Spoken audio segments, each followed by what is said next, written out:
Hello friends, welcome to Madras family vlogs. அறுபடை வீடுகளில் முதல் வீடான திருப்பரங்குன்றம் முருகன் கோயிலை பற்றின பதிவு தான் இது. அறுபடை வீடு அப்படின்னு சொல்லி அழைக்கப்படுற முருகப்பெருமானின் 6 கோவில்களில் முதன்மையான மத வழிபாட்டு தலங்களில் ஒன்றான திருப்பரங்குன்றம் முருகன் கோவிலை பற்றின முழு விவரம் இந்த பதிவில் நான் சொல்லியிருக்கேன். இந்த கோவிலோட மிகச்சிறந்த சிறப்பம்சம் அப்படின்னு பார்த்தீங்கன்னா, ஒரு மலையை பாறைகளாக வெட்டி அதிலிருந்து உருவாக்கப்பட்ட கோவில் தான் இது. திருப்பரங்குன்றம் கோவில் 8ஆம் நூற்றாண்டில் பாண்டியர் ஆட்சி காலத்தில் கட்டப்பட்டது.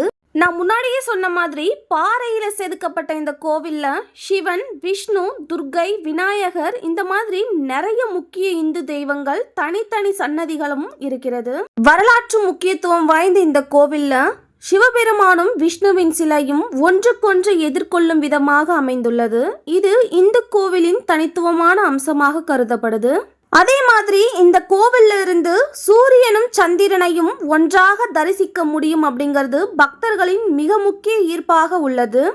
சுப்பிரமணியா அப்படிங்கிற பெயரால் அழைக்கப்படும் முருகப்பெருமானின் 6 படை வீடுகளில் முக்கிய சன்னதிகளில் இக்கோவில் முதல் வீடாக அமைந்துள்ளது.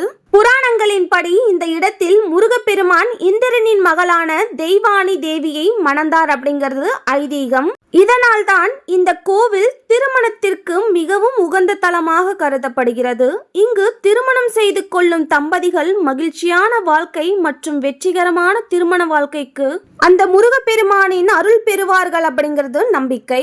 இந்த கோவிலோட குறிப்பிடத்தக்க அம்சம் அப்படின்னு சொன்னா, இந்த கோவிலுக்கு இந்து பக்தர்கள் மட்டுமின்றி பிற மத நம்பிக்கை உள்ளவர்களும் தரிசிக்கிறார்கள்.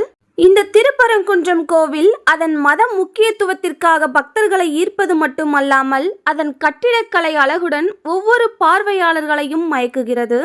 இந்த கோவிலோட அமைப்பு முக்கியமாக பாண்டிய ஆட்சி மற்றும் நாயக்கர் ஆட்சிக்கு காரணமாக இருக்கலாம் அப்படின்னு சொல்லப்படுது. பாறையில் செதுக்கப்பட்ட இக்கோயிலானது பாண்டியர் ஆட்சியின் போது கட்டப்பட்டதாகவும் இக்கோயிலின் பெரிய மண்டபங்கள் நாயக்கர் ஆட்சியின் போது கட்டப்பட்டதாகவும் கூறப்படுகிறது. ஒரு பாறையில் வெட்டப்பட்ட கோயிலின் உட்புறம் சிவன், விஷ்ணு, விநாயகர், சுப்பிரமணியர் மற்றும் துர்காதேவி ஆகியோரின் சன்னதிகளை கொண்டுள்ளது. இந்த கோவிலோட முதன்மை கடவுளா பரங்கிகிரிநாதர் சிவபெருமானின் திருநாமங்களில் ஒன்றான பார்வதி தேவியை ஆவுடை நாயக்கியாக கொண்டவர். இந்த கோவில்ல நடன வடிவங்களில் சிவபெருமானின் சிற்பங்கள் அதிக அளவில் காணலாம். சிவபெருமான் மற்றும் விஷ்ணுவின் சிலைகளுடன் ஒரு தனித்துவமான தலமாக இந்த கோவில் கருதப்படுது.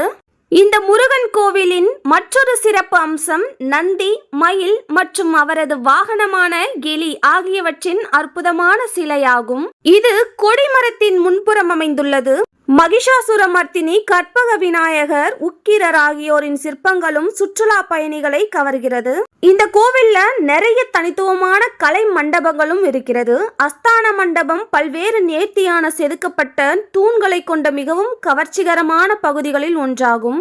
அதே போல கம்பத்தடி மண்டபம், மகா மண்டபம், அர்த்த மண்டபம் அப்படின்ட்டு நிறைய மண்டபங்கள் கவனிக்கத்தக்கவை. மதுரையில இருக்கிற இந்த திருப்பரங்குன்றம் முருகன் கோவில் நடை திறக்கும் நேரம் காலை 5 மணி முதல் மதியம் 1 மணி வரையிலும், மீண்டும் மாலை 4 மணி முதல் இரவு 9 மணி வரையிலும் பக்தர்களுக்காக திறக்கப்படுகிறது.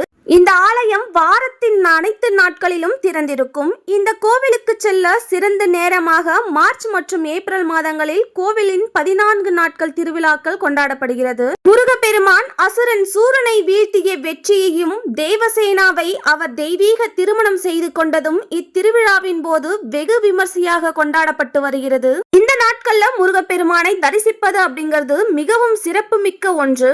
அறுபடை வீடுகள்ல முதல் வீடான திருப்பரங்குன்றம் முருகன் கோவிலை பற்றின ஒரு சில வரலாறு இந்த பதிவுல நான் கொடுத்திருக்கேன். அடுத்த பதிவுல அறுபடை வீடுகள்ல 2வது படை வீடான திருச்செந்தூர் பற்றி நான் கொடுத்திருக்கேன். இந்த வீடியோ உங்களுக்கு பிடிச்சிருந்தா லைக் அண்ட் ஷேர் பண்ணிட்டு நம்ம சேனலை சப்ஸ்கிரைப் பண்ணிக்கோங்க. மெட்ராஸ் ஃபேமிலி விலாக்ஸ்க்கு சப்போர்ட் பண்ணுங்க. தேங்க்யூ.